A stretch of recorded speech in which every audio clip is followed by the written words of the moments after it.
Today we want to look at 5 ways to make sure that you lose business. I know this is a little bit of a tongue-in-cheek look at it today, but the whole idea is that we can easily make sure that business goes away from us if we do these 5 things. So obviously what I'm trying to say is the opposite is what we must do. So we'll play with it a bit, but we'll get into the other side. The first one is make sure that you don't do what you say. In other words, if you are asked to do something, make sure you don't do it. Now, you think, well, Mary, that's a bit odd. I've seen time and time again with people who are working in any kind of business. They say, no, we'll do this for you, we'll do that for you, and they give you a list of things to do, and you can almost bet your bottom dollar it's not going to happen. And many people have become very disappointed when people come along and they say, we'll do this and we'll do that, and they don't show up. So the plus of it is make sure that you do what you say. So don't overpromise and underdeliver, rather underpromise and overdeliver, and make sure that you do exactly what it is. Even if you write it down, show the person, impress them. In a country where service is so poor, it is amazing how many people you can get to do business with just because you do what you say. The second one is make sure you don't show up on time. Be late. Be late in terms of appointments, but also be late in terms of getting proposals in, tenders, showing up for the job and getting certain deadlines met.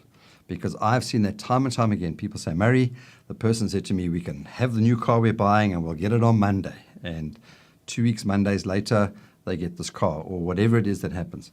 And then the people are running around and getting very, very cheesed off with you. So the important thing is, the positive is to make sure that you do show up on time. Show up on time for meetings. Show up on time for delivery. In fact, if you can, do it a bit before. In your diary, plan to be early with what you're going to do. If you're going to submit a tender or you're going to put something in, put it in the day before. Impress people. The third thing is make sure that you don't finish what you start. Make sure that when you're getting to the end of a job, you don't finish it at all.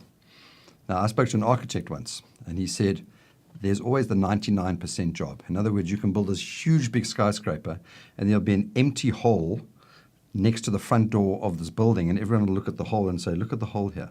They won't look at this beautiful building because people don't finish what they start. So if you're going to start something, make sure that you get an end to it. A client is always impressed when it's done. I remember I had my DSTV redone, and I came home and the cables were sticking out from the cabinet and the old dish was lying in my flower bed, and these guys had gone home. They didn't finish what they started. And I was very unimpressed, and I had quite a confrontational phone call because I don't like that kind of service. The fourth one is make sure that you act first and then think. As someone said, which is quite funny, ready, fire, aim. We know that after you've fired something, it's very hard to aim afterwards. It's ready, aim, fire. So what we're asking for is to think first, then act. My friend Wayne tells me that when you do carpentry, what do? You measure twice, cut once. Something I've learned from him. Not that I'm a great carpenter, but very important. So when you're going to work with somebody or for somebody, think first about what can happen, what the consequences will be, and then after that, act.